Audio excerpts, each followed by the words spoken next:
to introduce you to Missouri Governor Mike Parson. He's a mostly forgettable and mediocre Republican governor who originally lucked into his job after the former guy quit amid sexual misconduct allegations. Parson, a Trump lackey and COVID enabler, currently has tremendous power to pardon whoever he wants. According to the Kansas City Star, he's been issuing pardons on a roughly monthly basis since December to clear a backlog of about 3,000 cases that had accumulated from previous administrations. Now, let me introduce you to Kevin Strickland, a 62-year-old man who has spent the majority of his life, 40 years, behind bars for a crime he did not commit. His conviction was built on the testimony of the one witness who later recanted. The two other men who pleaded guilty in the murders have said Strickland was not involved. They even named an alternative suspect. After reviewing the case, the Jackson County prosecutor publicly declared that Strickland was factually innocent and added, quote, Kevin Strickland deserves to be exonerated. Now, most of you at home think that I'm about to tell you that Governor Parson pardoned Kevin Strickland. Nope. Why? Parson told reporters that Strickland's circumstances didn't necessarily make it a priority to jump in front of the line. You know who did jump in front of the line? These two numbnuts, Mark and Patricia McCloskey. They got a VIP pardon from Parson earlier this week. These barefoot, fragile snowflakes pleaded guilty for waving weapons at peaceful protesters who dared walk past their ugly-ass house on their way to demonstrate after George Floyd's murder. I guess that was too much of an injustice for Governor Parson to stomach. The travesty.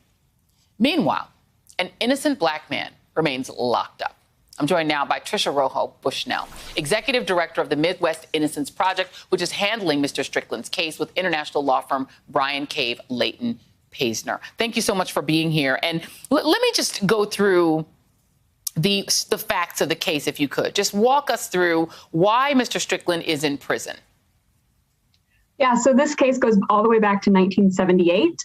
This is a really horrific, gruesome crime. 4 individuals go into a home where there are 4 people. They shoot them all. 3 of them die, and 1 of them survives. That woman, the victim, Cynthia Douglas, flees, leaves, and calls police immediately the names of 2 of the individuals that she knew and had known from before, and describes the other people and says, she doesn't know who they are. A few days later, some time passes, and she hears from her sister's boyfriend that maybe Kevin Strickland could match one of the descriptions that she had given. She knew Kevin Strickland and didn't name him immediately after that crime, but sort of the way what we know how memory works, at that point it was contaminated and it just sort of was off to the races from there. So she later identifies him, but that's really the evidence that they have and that they use against him.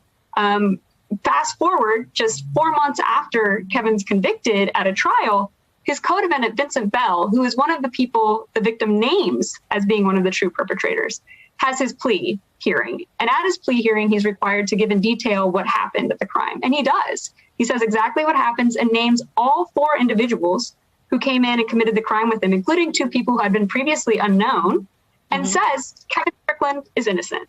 And so that's all the way back in 1979. It's been solved since 1979, and no one has done anything. In 2009, the victim, was trying to reach out to recant her identification. She even reached out to our office, which only had 1 person in the office at the time. And unfortunately, she's since passed away. But as you've seen, the prosecutors have looked at it. Everyone has looked at it as a solved crime. We know who committed this crime and that Kevin Strickland is innocent. And the governor claims that he doesn't believe he's innocent, says he doesn't know if he's innocent.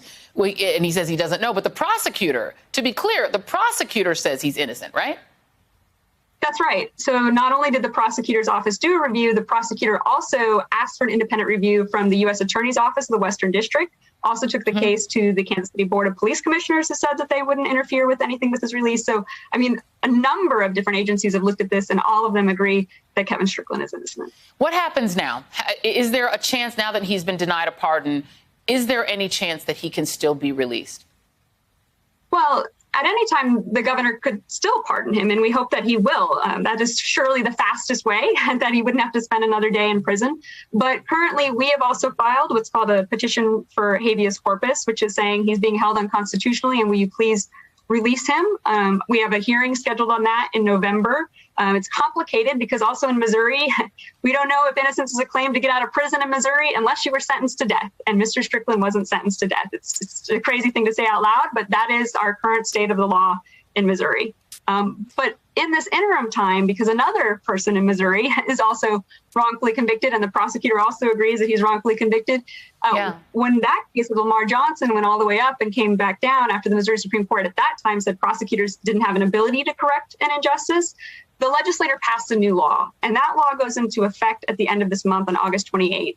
And once it goes into effect, a prosecutor will have the ability to file a motion to vacate the judgment and overturn the conviction. And so there is that possibility for Mr. Strickland here, which we, hope and anticipate the prosecutor would do, knowing that Mr. Strickland is innocent. We will keep an eye on this case, but we are out of time. But can you just tell us how he is doing? How is he holding up under this very quickly? He is doing, remarkably well. And I think it actually means so much to him that the world has seen and known and acknowledged that he's innocent. He's been saying this for 43 years and no one believed him until now. And so it's a really powerful moment. Yeah. Absolutely. Well, this audience believes him and are going to want to know how he fares. So we will keep up with you. Thank you so much for spending some time with us this evening. And please give him our regards. And we are praying for him.